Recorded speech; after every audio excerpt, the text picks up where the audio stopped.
Welcome to the Sports Scouting Report podcast with Lee Burkeen. Hey everyone, you're listening to the Sports Scouting Report. I'm your host, Lee Burkeen. I hope everybody had a great weekend. Today's show, we're going to talk about the LSU Georgia game. Mainly I'm going to talk about the future.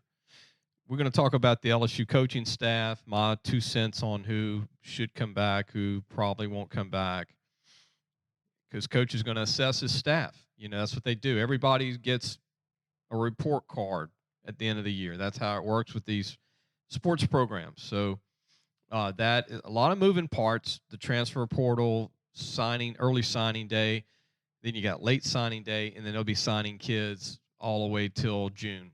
Some of these schools will take kids all the way to July. We're also going to talk about my predictions for the high school state championship games, which start, believe it or not, unbelievable, December the 9th, which is this Friday. You'll have 3 games, and then Saturday, December the 10th, 3 games, starting as early as 12 noon every day till 7 o'clock until those games. I've been to many of them. They last probably to almost 11 p.m. by the time these high school championship games are done. But let's go ahead and get into LSU talk. And I'm not going to spend a lot of time on the Georgia game. I think people would probably agree. You want to, everybody's already talked about the game itself. Here's my opinion. I picked them to go 10-2. They're going to end up, I think, 10-4. I think LSU will beat Purdue in the Citrus Bowl. And here's why. Ever since the Alabama game, you could see it in the Arkansas game. You could see the legs, the wear and tear on these LSU players with no depth. And if you're an LSU fan and you thought LSU had the best talent in the country, they don't. In my opinion, knowing what I know inside, behind the scenes, and just knowing this, and a lot of fans know this coaching staff led by Coach Kelly did an incredible job turning this program around. Most people had them at 6-6, 7-5, 8-4, 9-3. Those were the most. And I was the guy that said 10-2 because I went to a bunch of practices. I saw what these coaches were doing back in July. I saw that there was talent there. There was a lot of guys that really wanted to win. There was enough talent to win with good coaching, and that's what happened. Great coaching, and they played above their means. They played above their talent level. They really did. And then what happened? They got tired. They gave everything they had against Alabama, and after that, they never caught up. They never got rest. They needed an open date. If they could have got an open date after Bama, I think the A&M game would have turned out differently. And if you watch the Georgia game, Georgia's good, but they're not that much better than LSU. They just have depth. I mean, they can roll guys in and out on the O and D line. That's where the game is won. And LSU's got quality starters. They just don't have enough. 12 games in the SEC is hard. It's brutal. It's brutal on these kids' bodies. And when you rotate the same 5 D linemen and everybody, like Georgia's rotating 10, and you're rotating 5 all year, it catches up to you. And the reason they'll beat Purdue, because they'll have a month, 3 weeks to rest. 3 weeks to rest. And I think LSU will look like they did against Ole Miss, and they'll look like they did against, all the great wins they had, Alabama and these other teams. So Purdue's not Georgia, Purdue's not Alabama, and they got a good team. But physically, they're not going to be able to overpower LSU, and LSU will get the rest they need and recover. We're going to take a break. When we come back, we're going to talk more about the LSU team. I'm talking about the coaching staff, and then we'll have high school predictions. I'll give my high school championship predictions on who's going to win high school football state championships in Louisiana starting this Friday night. We'll be right back. What does that bug man do? Not only do we do pest control, we do odor control, bat removal, moisture control, rodents, and of course, bed bug control. Give the bug man a call. We get them before they get you. Welcome back. Before we get back into LSU talk, I want to thank some great sponsors of mine. John Harvey Toyota. John Harvey, Harvey Subaru, and Lexus of Shreveport, Bossier City. Low prices, honest people. Tell them Lee sent you. Support them. They support all the high schools and colleges in the state. Gross Savon, which is located right outside of Lake Charles. If you want to go fishing or hunting or go on an eco tour, man, you've got to book a trip. Give them a call at 337-598-2357. True Sportsman's Paradise, Gross Savon. I've been there. Trust me, it is all that and much more. And also the Bugman Professional Pest Control, located in New Orleans, Baton Rouge, Ascension Parish, and Lafayette. Give them a call at 923-2847 or 923-BUGS. Paul Solvent and his staff will take care of you. They've been doing this for a long time, and they actually, I've been having the Bugman as my pest control company for my house for close to 30 years between two homes. Getting back to LSU, let's talk about the coaching staff, just my opinion. First of all, I want to, applaud Jaden Daniels for helping LSU with the run option and helping LSU beat Alabama, helping LSU beat Ole Miss. Hard-fought Mississippi State game that was early in the year. It could have went either way, by the way. I thought Coach Kelly outcoached Kiffin and Leach, which shows you what kind of coach he is.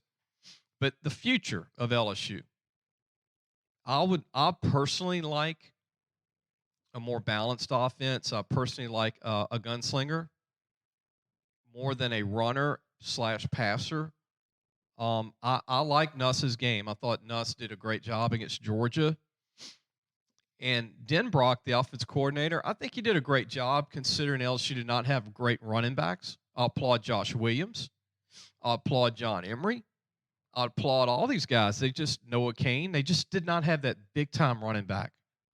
Their running back was their quarterback, Jaden Daniels. That was the best running back on the team.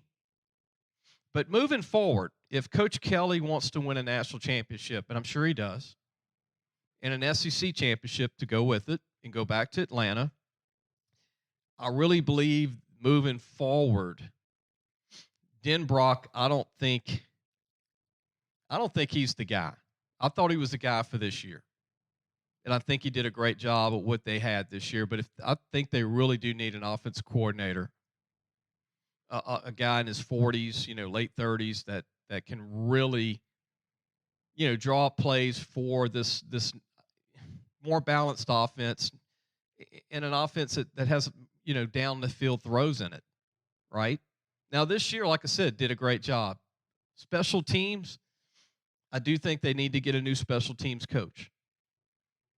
Polian, it just didn't. I mean, I know they were short on players. I know they were using starters on special teams, but there was too many bad kicks. The blocked extra point against Florida State should have never happened. Okay, regardless if LSU would have won that game or not, but that blocked extra point, and then the return against Georgia. Georgia blocks the field goal. No one even moves to try and challenge the guy to get him down on the ground to return the blocked field goal. These kids should know to do that. That's youth football. So things like that. But, it's not personal. It's business. And so I think Kelly's going to have to look at business over friendships. Business over friendships. It's a business. Football, this game's a business. I think the rest of the staff did a pretty good job. I think Coach House did a phenomenal job. His team just got tired. He didn't have enough players at the end to finish the season. And they'll look good in the bowl game. Everybody will be fresh. I thought the offensive line coach did a great job, Brad Davis. I thought he did a great job. Kevin Falk did a good job considering they had a lot of injuries and didn't have a great back. He does need to help LSU sign a great back,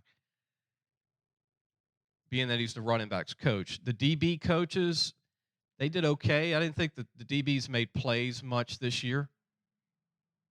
I think they need a little more talent at corner. They need a little more talent at safety. They need a big-time safety. Major Burns is a great kid, but they need a big-time safety.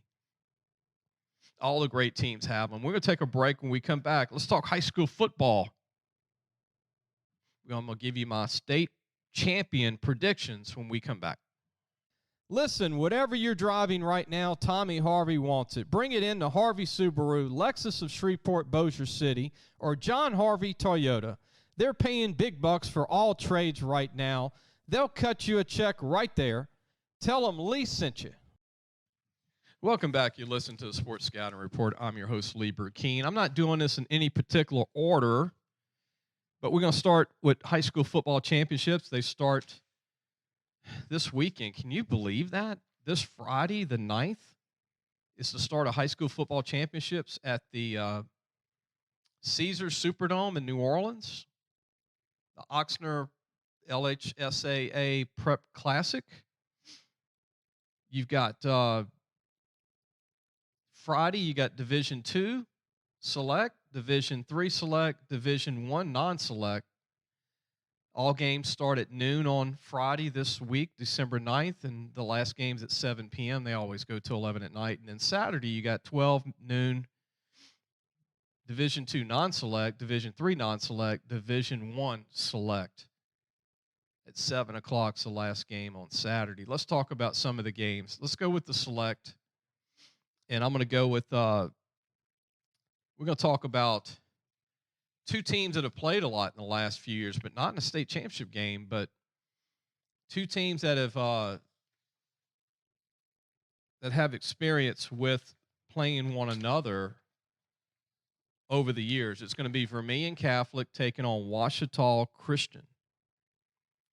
Now, Ouachita Christian's won a lot of state championships with Coach Stephen Fitzhugh, a good friend of mine, the head coach, and also Vermillion. They've been to many semifinal games. They finally get in. Congrats to Vermillion Catholic out of Abbeville. I'm going to take Ouachita Christian to win it all in the Division IV Select. I'm going with the Monroe School. I think it'll be a great game. I think these are two programs that know one another very well. They've faced each other 2 out of the last 3 years in the semis. Continuing on, I can't believe these games are already here. Division III Select. Dunham makes their first appearance in the Superdome in over 20 years. They're playing St. Charles of Laplace, who's been there a few times. I'm going with Dunham. I've been a Dunham fan all year long. I think St. Charles Catholic does a great job, by the way. They won it last year. But I'm taking Dunham because I think Dunham has the best team in Select in Division III. Continuing on, and I'm making these decisions as I'm looking at them right now. I'm just being honest here. Division II Select. St. Thomas More Lafayette playing Lafayette Christian. This is going to be a great game. Two teams from Lafayette. All these kids know one another.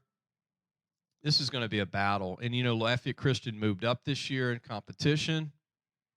Can they win it in a bigger classification against St. Thomas More? This is a toss-up. I'm going to go with Lafayette Christian here over St. Thomas More in a close game. The game will last probably 3.5 hours. There'll be a lot of passes thrown. It's going to be a heck of a game. Continuing on in Select Division I, Brother Martin Crusaders take on John Curtis Christian out of River Ridge. I'm going with Brother Martin in an upset. Brother Martin's been trying to get to the Superdome for many years. Congratulations to Coach Mark Bonice. He's been on the door. He's been in several semifinal games. John Curtis is back. I think J2 obviously is one of the great coaches of all time. It's going to be a great game. Two Catholic League teams going at it. Brother Martin, I'm going to take in an upset, 13 seed and the 3rd seed, John Curtis. When we come back, I'm going to talk about more high school football, more state championship predictions. So we'll be right back. Gros Savon Lodge, the true sportsman's paradise. Gros Savon Lodge has fresh and saltwater fishing, alligator hunting, waterfowl hunting, and eco tours. Located south of Lake Charles, Louisiana. Give them a call at 337-598-2357. That number to call again is 337-598-2357, and have the time of your life. Welcome back. You're listening to the Sports Scouting Report. We're going to continue on talking about high school football state champions. 9 non-select Division IV Oak Grove is playing Homer, and I'm going to take Oak Grove to beat Homer. Oak Grove's got a young quarterback, Bradley, who's phenomenal. He's a 2025 class quarterback, but I'm going with Oak Grove to win that game in a very great game. Homer does a great job, Coach Richie Casey. In non-select Division III, I'm going to go with Manny over Union Parish. I think Trey Holly is going to be phenomenal at LSU for Union Parish running back. He'll get his yards, but I'm taking Manny and Tackett Curtis to win that. Continuing on in Division II non-select, North DeSoto makes their first appearance in the state championship games against Lutcher, who's been there many times. Whitfield, the quarterback at Lutcher, is an incredible player. North DeSoto has a freshman quarterback who is incredible also. I'm going to go with North DeSoto here, winning their first state championship with Dennis Dunn, former Louisiana College head coach, and Woodlawn of Shreveport head coach, and Evangel Christian head coach. Continuing on, Division I non-select, Ruston and Destrehan. Ruston beat Zachary this past week to go to the state championship game. I'm going with Ruston. They are phenomenal. Look, when you go to the Superdome this weekend, you're going to see a team, when they get off the bus, they look like a college team. In Jaden Osborne, their 3-year starting quarterback, he's really good, and I think he's going to be the difference for them in this game against a great Destrehan team led by Jaya Eugene Jr. and all their great players. They got a great team also. Continuing on, that's it, man. That's all the predictions there, and I hope everybody enjoyed the show. Be sure to go to our Facebook page, Louisiana Football Magazine, and also our website, lafootballmagazine.com, or YouTube, wherever you get your podcast, and subscribe to us on YouTube. It's free. We need the subscriptions on YouTube. It helps us grow, gets to more people. Tell everybody about our show. Share the show. And we'll see everybody on Wednesday. We have a great lineup. We've got Southside High School on Wednesday, along with, get this, Calvary Baptist from Shreveport will be on our show talking about Calvary Baptist. And also, like I said, Southside out of Youngsville will join us on Wednesday. And Friday, we'll have one of those shows will be on Friday and one will be on Wednesday. We'll see everybody soon.